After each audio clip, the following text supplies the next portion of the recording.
Ito na naman ang mainit na balita mula sa mundo ng politika. Isang controversial na audio recording ang kumalat ngayon online na umano'y boses ni President Kuting ng Norte Jr. kung saan pinaparinggan umano niya si pangalawang Pangulo Sara Duterte. Ayon sa mga ulat, tila may matinding tensyon sa pagitan ng dalawang pinakamataas na leader ng bansa. Sa nasabing audio recording, maririnig ang isang lalaki na tinutukoy ng ilang netizens bilang PBBM. Dito'y tila ipinapahayag nito ang pagkadismaya sa ilang hakbang at pahayag ni VP Sara. Mabilis na kumalat ang recording sa social media dahilan upang maglabasan ang samot-saring reaksyon mula sa publiko at mga political analyst. Ayon sa ilang eksperto, kung totoo ang audio recording, ito ay maaaring magdulot ng mas malalim na hidwaan sa loob ng administrasyon. May ilang ring nagsasabing ito ay bahagi lamang ng politikal na taktika upang pahinain ang posisyon ng Vice Presidente sa susunod na halalan. Hanggang sa ngayon ay wala pang opisyal na pahayag mula sa Malacanang at sa kampo ni VP Sara Duterte kaugnay sa issue. Patuloy naming babantayan ng mga susunod na kaganapan para sa posibleng kumpirmasyon ng recording at mga implimasyon nito sa kasalukuyang administrasyon. At yan nga ang mga balitang ating pagkakatutukan, at kung bago ka pa lamang sa aking channel ay huwag kakalimutang mag-like, share and subscribe para updated ka sa aming mga bagong balita dito sa Tatak Pinas.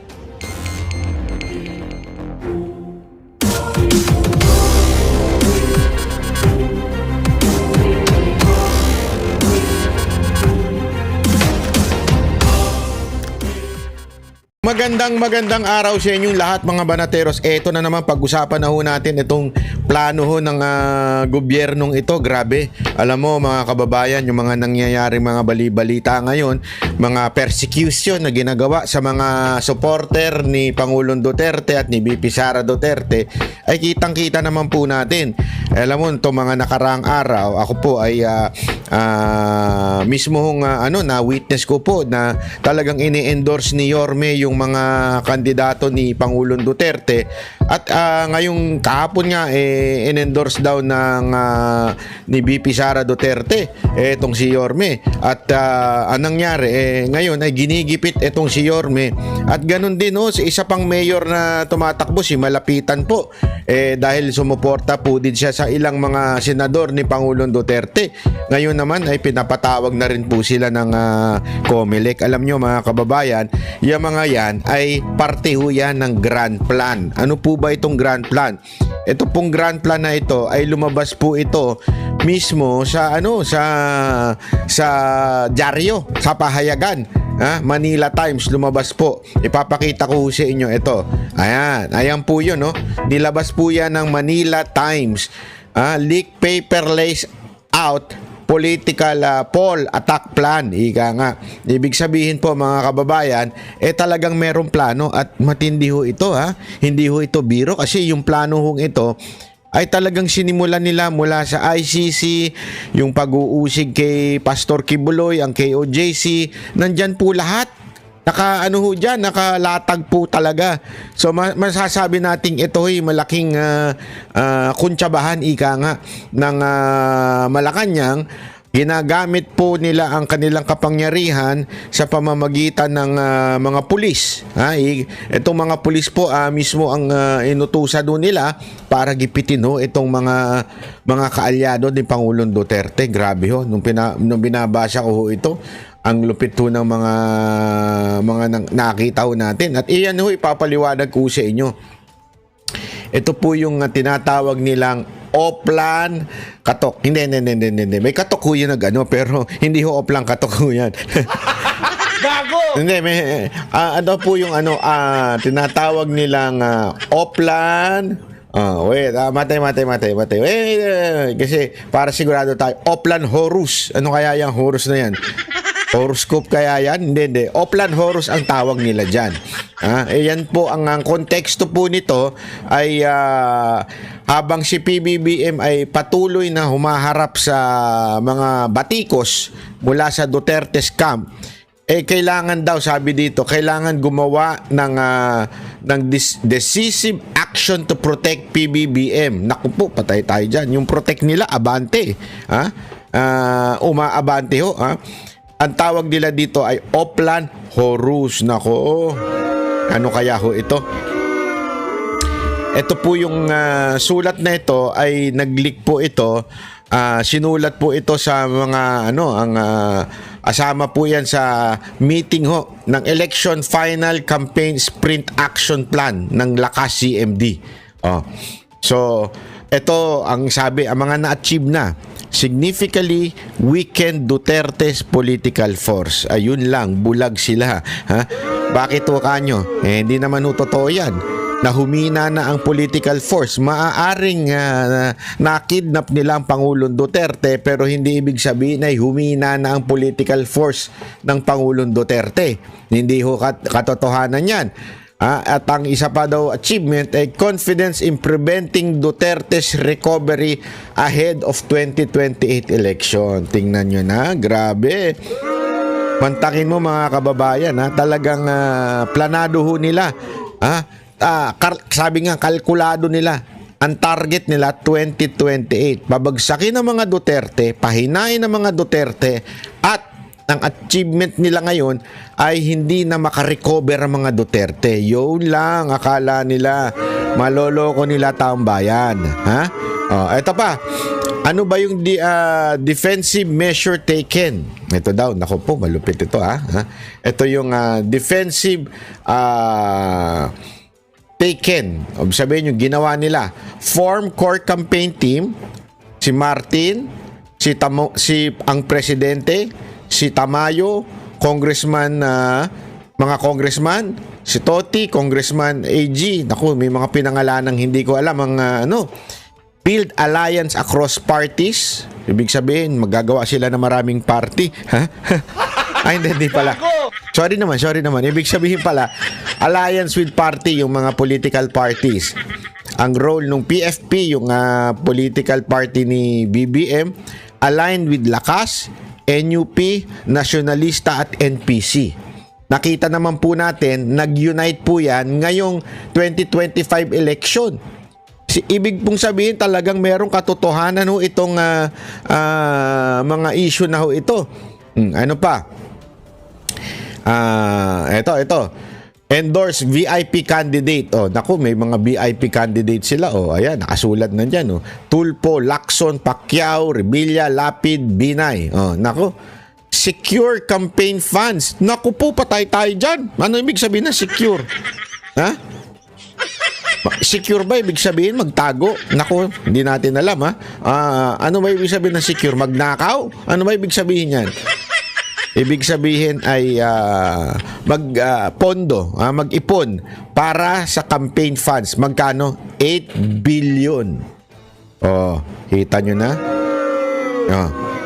Grabe yung campaign funds nila. 8 billion. Magkano kaya napupunta sa bulsa? Yun lang. Gago! Kanino manggagaling yung 8 billion? Ayon sa dokumentong ito, walang iba kung hindi kay Congressman Zaldico. Uy, sana all. Gago! Ang yaman ni Zaldico pala. Manggagaling daw di umano sa kanya. Allegedly, manggagaling daw yung 8 billion mula kay Congressman Zaldico.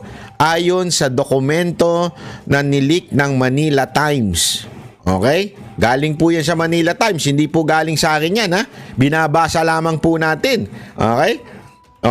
Policy leverage. Nako, rice tariff exemption. Nako, ayan na yung bigas. So, kasama sa plano talaga yung pagbaba ng bigas. Kaya may mga i-exempt para bumaba yung bigas. Nako, alam na. Gago! Kaya nga ngayon, meron silang pa 20 pesos na bigas. Diyan sa Visayas. Eto, dito mo makikita talaga na namumulitika sila. Kaya naman pala. Pero since kailangan lang itong ma-exempt, yung depende kung saan kailangan ng boto, doon lang nila gagawin. Diba? Ano pa? Increase benefits for uniform personnel. Nako, alam na nila na baka pumiyok, magalit ang mga uniform personnel, so sinuhulan na rin nila. Gago! Grabing kademonyo ng gobyernong ito, no? Di ba? Ang lupit ng kademonyo ng gobyerno, pati yung uniform personnel. sinusuhulan. Ang tanong natin dyan, mga kababayan, kayo hubang mga uniform personnel ay nasusuhulan? Yan ang tanong. Kayo po bang uniform personnel ay nasusuhulan? Pwede hubang sumagot kayo? O baka naman yung mga general lang ang nasusuhulan. At yung mga nasa baba, wala nang magawa. Hindi na kayo kasali sa naaambunan. Mga kababayan, makinig kayo, uniform personnel, mga pulis, mga sundalo, at kung sino-sino pa na uniform personnel. Plano nila na talagang i-increase ang benefits. Ang tanong, ibig sabihin, ginawa na nila yan, di ba? Ang tanong, kayo ba'y naambunan? O baka yung mga boss nyo lang ang naambunan? Ako, yari tayo dyan. Ito, conducted effective information campaigns with influencer. Uy, kaya pala yumayaman ng mga ulul. Kaya pala yung mga bayarang influencer ng gobernong ito, yumayaman yung dating nakatira sa kubo-kubo, na nakahubad lang, ngayon may pera na, may pang chupageti na. Nako. Gago! Yung isa pa nga dyan, sabi niya, siya ang highest paid. Di ba? Gago lang talaga. Kamusta na, Mark? Gago! Sa'yo ba napunta lahat? Bakit ikaw ang highest paid? Ang kapal naman ng mukha mo. Oy, makagago. Sabi mo, ikaw ang highest paid. So, magkano yun? Magkano kaya yung bayad sa'yo? Yun ang tanong dyan. Eto Ito matindi dito, mga kababayan. Para mas maintindihan natin, meron mga tayong hinighlights pa kung paano nila gagawin ito. Ito. Ayan. Offensive measures. Ito, offensive measures na gagawin. Collaborate with ICC, PNP, PDEA, HRC.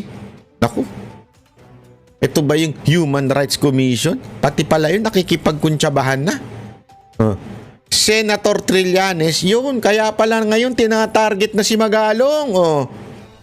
Magalong. Si Malapitan, kaya pala tinatarget na si Malapitan. Kasi nag-collaborate ang gobernong ito Senator Trillanes. Ayan nakasulat Nakasulat po. Ayon po yan sa Manila Times report ng leaked document. Ibig sabihin, susuportahan nila si Trillanes. Kaya naman pala pinatawag na ng chairman ng COMELEC etong si Malapitan. Naku po, alam na this. Yung mga ganyang galawang yan pangalawa, local investigation ongoing. Naku po, local investigation sa House, sa DOJ, NBI, COA, AMLAC on drug war and confidential funds cases. Yun, di ba? Nakita natin talagang kaliwat kanan ng investigasyon mula sa House, mula sa NBI, mula sa DOJ. Nagkaroon ng talagang simultaneous investigation against war on drugs and confidential fund ng Office of the Vice President. Yun, kasama pala sa plano. Eto pa, tingnan nyo to. Makinig kayo. Ito na yung mga na-execute nila. Initiated an advanced impeachment proceedings against Sara Duterte through budgetary incentives. Mga tarantado talaga mga ito. Anong ibig sabihin nun? Sinimulan at isinulong ang impeachment laban kay Sara Duterte gamit ang mga insentibo sa budget. Nako, ibig sabihin, upang maisulong ang impeachment, nagkabigayan na. Para maisulong ang impeachment, may mga naabutan na ng mga kongresista. Kaya mamaya, meron tayong tatalakaying congressman, mga tumatakbo na pumirma sa impeachment. Ang tanong sila ba'y nakatanggap? Aba, yan ang ating aalamin. Unya-unya. Pag-uusapan natin yan. Kasi, di ba? At merong lumalaban sa kanila na mga kongresista na alam kong matino. Kakilala ko. At sigurado ko 100% matino. At hindi pumirma ng impeachment. O mamaya pag-uusapan natin yan kasi importanteng maunawaan natin na may mga ganyan palang galawan nangyayari. Kaya naman pala kahit si Richard Gomez ngayon tinatarget na, mukhang pinalalabas na siya ang may kagagawa ng drama nitong isang self-confessed drug lord. Mukhang siya ang pinalalabas na may kasalanan, si Richard Gomez, kasi nga hindi pumirma si Richard Gomez di ba? Talagang ibig sabihin meron talagang incentive ang mga pumirma. Meron talaga silang nakukuhang budget, ika nga. Ito pa, malupit. Atong pang-apat, neutralize Kibuloy. Ayun. KOJC to restrict campaign funding for Duterte's camp. Sinasabi ko na sa inyo ito Matagal ko nang sinasabi ito sa inyo mga kababayan di ba? Kasi marami diyan nagsasabi, lalo na yung mga hindi naman sa lahat. May mga iba pang mga hindi na-convince na mga Duterte supporter na sinasabi nila, ayaw namin yan si Pastor Kibuloy. Kasi ganito yan, hindi nila gusto, bla bla bla. Alam mo, ang ginawa talaga ng gobernong ito, lahat ng kaso ni Kibuloy ay fabricated. Mula sa patay na kaso, mantakin mo patay na, dismiss na, binuhay. Saka nakakita nun. Tapos dinagdagan pa ng non-bailable. Isipin mo ito nga, ang ganda nga nung paliwanag ni dito ni Attorney Torreon. Bakit to? Anong sabi niya? Mantakin mo, ang kaso na ikinaso kay Pastor Kibuloy, rape. Pero kailangan i-freeze ang kanyang lahat na pera. Isipin mo mabuti yun Rape ang kaso. Okay? Yan ang paninira sa kanya, rape. Yung nagsabi na ni rape daw siya, bale-balentong naman ang kanyang mga sinasabi sa hukuman. Okay? Hindi ko pwedeng i-discuss dito, pero narinig ko mismo, bale-balentong. Ibig sabihin, walang kwenta yung mga pinag-usapan. Tapos, mantakin mo ito mga kababayan. Wala na ngang kwenta yung pinag-usapan doon. Rape pa yung case. Alam mo kung bakit rape? Kasi nga po, para non-bailable. Para makulong si Pastor Kibuloy. Ito pa matindi. Bakit kailangan i-freeze ang lahat ng asset ni Pastor Kibuloy? Alam mo, ang problema kasi, in-underestimate nila si Pastor Kibuloy. Ang akala nila, lahat ng ginagamit niya, lahat ng mga eroplano, kung ano-ano pa, lahat ng negosyo, at ay nasa pangalan niya. O kaya yung mga bahay nasa pangalan niya. Wala po. Wala pong pagmamay-ari si Pastor. Ang lahat pong ito ay nakapangalan sa kanyang mga membro. Bakit to? Kasi ito'y pagmamay-ari ng kingdom. Anong ibig sabihin? Kasi sa kanila meron silang parang patakaran. Meron silang rules, ika nga, o meron silang pamantayan na sama-sama ang kanilang wealth. At alam mo, mga kababayan, hindi ito, baka akala nung iba, bakit ganun? Nanlalamang leader. Hindi. Alam niyo ba, ganyan po nung panahon ng Acts. Yung Acts sa Biblia. Nung panahon ng yung unang bugso ng Christianity pagkaalis po ng ating Panginoon after the Pentecost, yung mga disipulo para maipakalat nila yung salita ng Panginoong Yesus. At kaya para usundin nila yung go and make disciples of all nations, ang ginawa nila, lahat po ng mananampalataya nun, they gather all their belongings together. Inilalagay nila sa isang pondo. Tapos yun ang gagamitin nila para sa salita ng Panginoon. Kasi nga, sa kanila, ang prinsipyo nila, we are no longer living. Diba? Yan yung prinsipyo ng Biblia na we are no longer live, but Christ lives in me. So, kung lang yung misyon na ibinigay sa atin ni Kristo bilang mananampalataya, bilang mga lahat po tayo misyonaryo. So lahat po ng mga naniniwala sa Panginoong Hesus, sama-sama ang pera, pinagsasama-sama, at yun ang gagamitin sa ministeryo. At ganun hata po ang ina-apply ng KOJC po. Sama-sama po ang kanilang ang pondo, at yan po ang ginagamit sa ministeryo. Ang akala ho nila sobrang yaman ni Pastor Kibuloy. Akala ho siguro nila may ginto kaya nagukay to si Tore. Yan ang totoo eh. Yan kasi ang hindi ho nila maintindihan yung kapangyarihan ng Panginoon na magpala sa mga taong nagtitiwala. Yan ang mahirap. Alam nyo ho ba, meron ho sa prinsipyo sa Biblia na liglig, siksik at umaapaw na blessing ang mapupunta sa'yo pag ikaw natuto unang-una mag-tithes. Yun yung tinatawag na first fruits. Ika nga. Anong ba ibig sabihin ng first fruits? Ibig sabihin yung unang ani ng ibig sabihin kasi sa kanila ang pagkita no ng pera yung pag-ani kasi most of them are farmers. Kung hindi farmers, mangingisda, di ba? So lahat po sila yung mga unang ani nila, kaya nga first fruit ang tawag doon, ay inaalay nila sa Panginoon. Sinasabi nila lahat ito ay galing sa'yo. Yun po yung prinsipyo na yun, inaalay. At anong sabi ng Panginoon?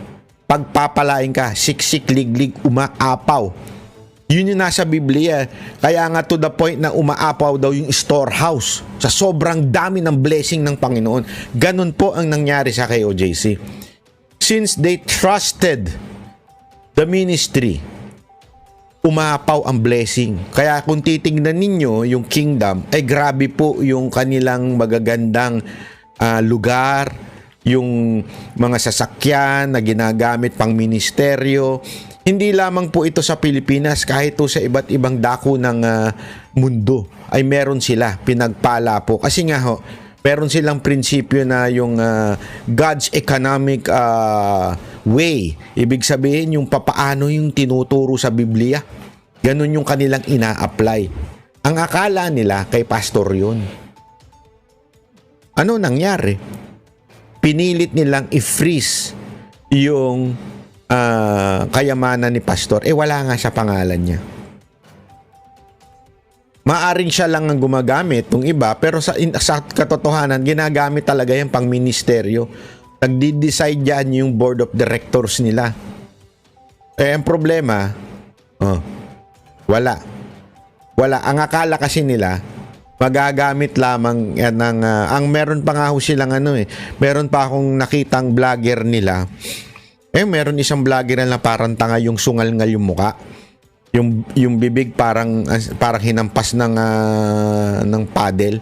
Meron akong nakitang vlogger nila, sinasabi si Pangulong Duterte daw nangurap ang mga Duterte tapos iniwan ng pera kay Pastor Kibuloy. Kaya nung ang kanyang logic, kaya nung panahon daw na nagigipit na ang si Pastor Kibuloy, ang ginawang administrator ay itong si Pangulong Duterte. Kung hindi nga naman din tanga tong tao na ito, no? Kung titingnan mo talaga, talaga namang mayaman na ang KOJC, wala pa si Pangulong Duterte. Yung buong kingdom nila mayaman na ho yun. Mayor pa lang kita nyo nga ang buhay ni Pangulong Duterte, payak na payak diba? Kung saan siya nakatira noon, hanggang ngayon doon pa rin siya nakatira. Hindi nagbago. Mga t-shirt, hindi naman na signature. Diba? Talagang basic lang. Tapos ang hinihirit nila, nga, wala nga sa kanya pero nandun sa anak. Tanga pala ito mga ito Yung mga suot ng anak niya na si Kitty, alam niyo ho ba na mayaman ho yung asawa ni Pangulong Duterte na si Hanilet? Marami hong negosyo yun sa Davao. Negosyante po yung bago makilala ni Pangulong Duterte. Mayaman po talagang pamilya yun. Naturalmente, kung ikaw mayamang pamilya, sa anak mo ibibigay mo. Di ba? Ang importante, yung tatay, yung hindi naman po kasi public servant si Kitty. Kaya tingnan mo yung mga anak ni Pangulong Duterte na public servant. Si Inday, si Baste, si Pulong, hindi sila mag-arbo kasi nga public servant sila. Abay, si Kitty naman, may karapatan naman ho siya maging mag-arbo. Aside from maganda po yung bata, talaga namang masasabi mong may pera ho yung nanay. Kaya maaari niyang yun. Karapatan naman, hindi naman ho masamang, kasi yung iba dyan, basta mayaman masama. Hindi ho. Ang masama, yung sobra mong yaman tapos nasa politika ka. Yun ang masama. Pero kung wala ka sa politika, walang masama doon. Di ba? Masama bang maging mayaman? Hindi ho. Ay, sa katunayan nga, pinagpapala ho ng Diyos sa mga taong mapagbigay. So, ibig bang sabihin, gagawin ng Diyos na makasalanan pag mayaman ka? Hindi naman. Di ba? Yun po ay depende ho lang sa iyong panawagan. Kung yun ikaw talagang pinagpala, wala kang magawa. Di ba?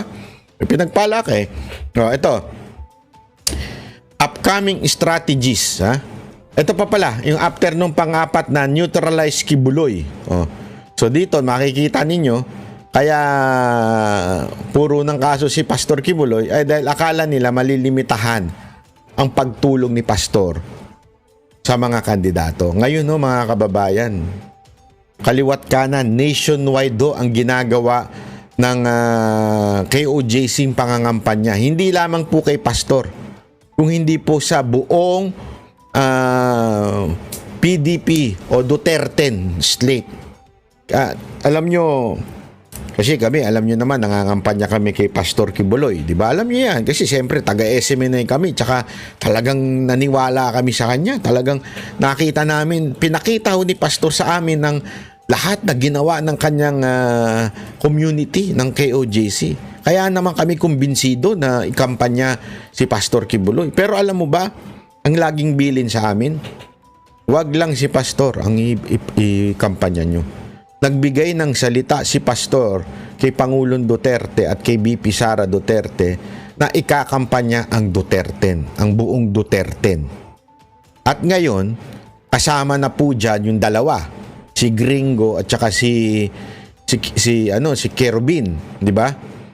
Hindi kasama hindi kasama si Amy, wag niyong isama yan ha. Wala hong sinabi si Pangulong Duterte diyan, okay? Eto ano bang difference between doon sa pag-endorse ni BP Sara Duterte at pag-endorse ni Pangulong Duterte? Kasi meron na namang diyan yung nagmamagaling na pangalan nun, Butch. Hindi ko na lang babanggitin ng apelyido kasi hindi naman importante apelyido nun Yang si Butch na yan na nagmamagaling kasi sinasabi niya, tingnan nyo na, strategy yan Bakit mag-endorse si BP Sara Duterte ng dalawa tapos mag-endorse si Pangulong Duterte? Strategy yan. Strategy. Mahilig niya sa strategy yan Sa loob-loob ko, magkaiba yun. Bakit? Yung kay BP Sara Duterte, personal endorsement niya yun.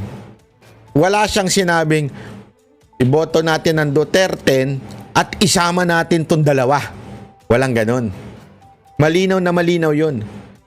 Ang pinagkaiba nung kay Pangulong Duterte, sinabi mismo ni Pulong, sabi niya, ang bilin ni Pangulong Duterte, yung Duterte plus 2. Isama natin si Honasan at si Kerubin. Nagigets ninyo? Yun talagang literal na sinabi ni Pangulong Duterte, isama natin. Dito kay BP Sara Duterte, personal lang, kasi kaibigan niya. Kaibigan niya yung dalawa. Pero hindi niya ever sinama, mga kababayan Duterte, tapos isama natin tong dalawa. Walang siyang sinabing ganun. Ipakita mo, Butch. Ipakita mo sa akin na may sinabi si BP Sarang ganun. Wala. It's personal endorsement. In-endorse niya yon, yung dalawa na yon, as personal. Etong si Pangulong Duterte, talagang sinabi niya, Duterte plus 2 na natin si Honasan at si Kerubin. Alam mo, sinasabi pa niya, tingnan mo na bakit niya biglang isinama si Honasan at saka si Kerubin. Kasi daw strategy, kasi ang pakuno niya, kesyo daw malapit kasi yun. Para ang hope daw, parang sinasabi niya, ang mananalo kasi 5 lang sa PDP. Kaya kailangan dagdagan ng 2. Eh kung hindi naman isang katerbang katangan nitong taon to. Alam mo kung bakit? Si Hunasan at si Kerubin malayo-layo. Kung talagang strategy for the sake of your fucking strategy, di sana pumili na lang na malapit-lapit si Pangulong Duterte. Sana pumili na lang siya ng pang 14, 15 or 16. Ang pinili niya malayo-layo. Bakit? It's out of principle, not out of strategy, stupid. Sorry yan ang katotohanan. Bakit kanyo? Bakit kanyo? Personal ko po ito, karanasan. Nung maalala ninyo, may nilabas kaming video na antagal namin, mga 4-5 oras kaming nagsama ni Pangulong Duterte at buong Banateros. Ito yung during the siege. Nagsama kami dyan, yung nagkantahan pa kami. Ang tagal namin dyan. Alam mo ba, isa sa mga pinag-usapan namin doon, tinatanong ako ni Pangulong Duterte, nagbigay siya ng mga pangalan na gusto niyang maging senador. Hindi ko na lang sasabihin ko sino. Kasi marami doon, ang gusto niya, uniform personnel. Tinanong niya sa akin, ano ba masasabi ko dito? Pagdating sa social media tinanong niya sa akin, ano masasabi mo sa dito sa dalawang ito? Sinabi niya ganito, sinabi niya ganito, sinabi niya. Naghahanap siya ng pulis.